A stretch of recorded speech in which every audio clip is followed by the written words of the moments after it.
You got your Mega Mac guys here on Birds 365. We were hoping to be joined by Sheil Kapadia. I saw his device pop up in the waiting room, but we haven't been able to he is. He'll punch get him in up. yet. No, it looks like we got him. He's damn close to join. There's our buddy. Fine-looking young man. Good to see you, Sheil Kapadia. Exciting. What's up, guys? How you doing? How are you, Sheil? By the way, but you should be following Sheil on Twitter at Sheil Kapadia. Obviously, you can read him at the Ringer. I had no idea. I just pulled up your Twitter, Sheil. We were talking. Jody and I started the show talking about 3rd and 30 because I wanted to figure out what happened. So I talked to a defensive coach from outside the organization. I said, "What's going on here? What happened?" And he said, "Tampa 2 sink." That's how he described the call. And I pull up Sheil, and you got it. You got it, buddy. You got Tampa 2 pre-snap disguise. Asked Josiah Scott to get deep half from 10 yards off. My 2 cents. Downside of disguise here outweighs benefit. Don't risk execution error with backup nickel. That's what I said. Why just play Tampa 2 and get off the field? It's 3rd and 30. Play sticks. Play picket fence. Bring Jim Schwartz back. Why are you trying to disguise on 3rd and 30, Sheil Kapadia? Yeah, I mean, that was my take. I mean, you look at it, and certainly you can make the case Josiah Scott, the player probably most of the time gets to where he's supposed to be there, and you're okay. He stays deep enough, and you don't give up a 3rd and 30. But it's just a matter of what's the benefit there. Why are no need to outsmart yourself. You have a backup player in the game. This is a situation where just line up in what you're going to play. Be safe. Don't let anyone run past you. Get off the field. Tackle if they throw it underneath, and force the Cowboys to punt. So I heard what Jonathan Gannon said yesterday, that he has to coach it better. He didn't have an issue with the call. I mean, I get what he's saying. In my opinion, next time, just make a more simple call. It was my analysis of it. Yeah. Sheil, and real quick before, I want to, sorry, Jody, I want to, what the coach said to me, he didn't have a problem. To me, it was coaching speak. He didn't have a problem with the call because if you execute it correctly, it works. But I believe what you believe in the fact that as a coach, you have to understand you have a backup player in there. You don't have, if it's Avonte Maddox, it's probably fine. But it wasn't. Yeah. It was Josiah Scott. And isn't that what coaching is? Look, you got to be optimistic. You got to believe in your guys, but you also have to be realistic and say, all right, there's a downgrade here. Let me simplify things a little bit. That's kind of the way I looked at it.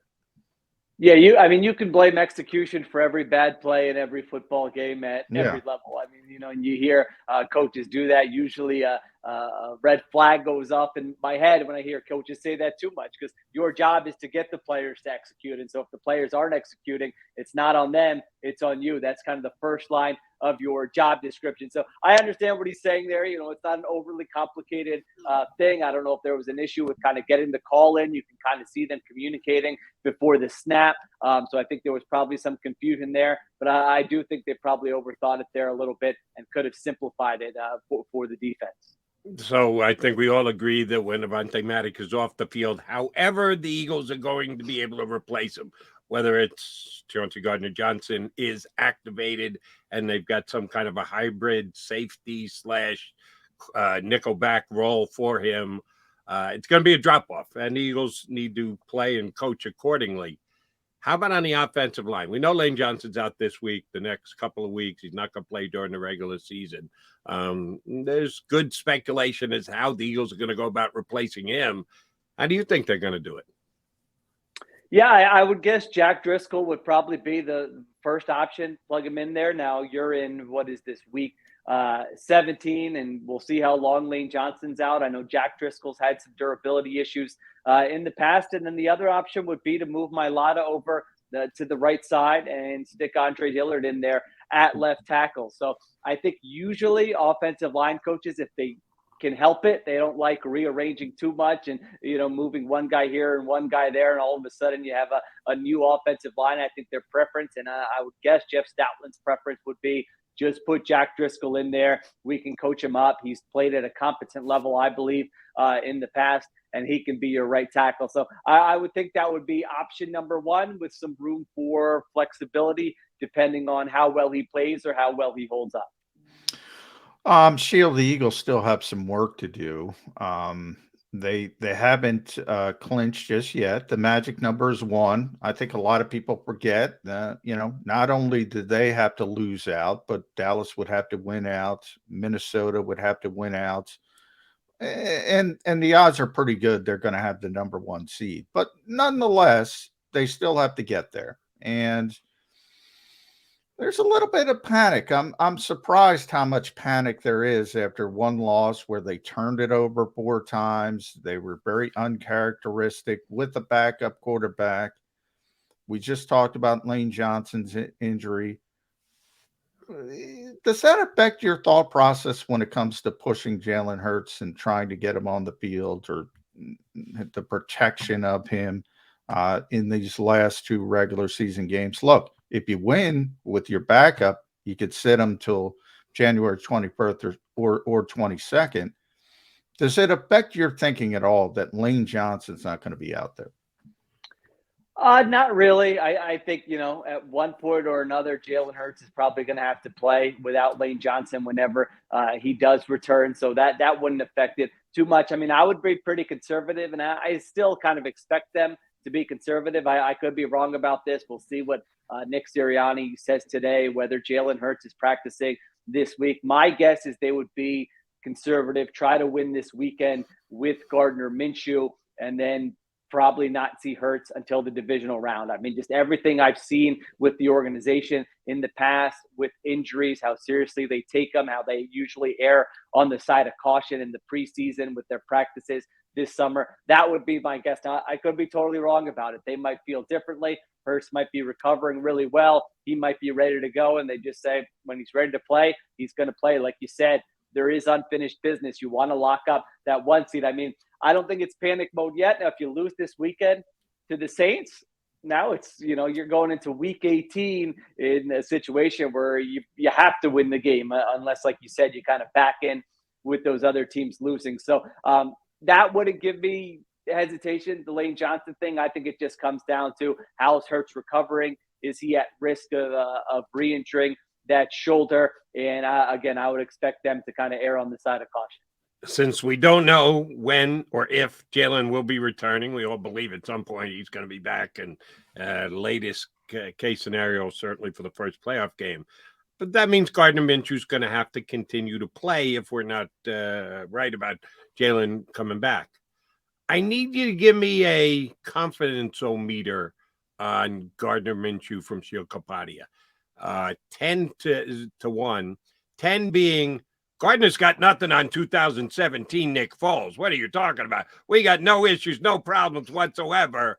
1 being, how about that Ian Book? I've seen him in practice. He's looked pretty good. Maybe we should be going in a different direction.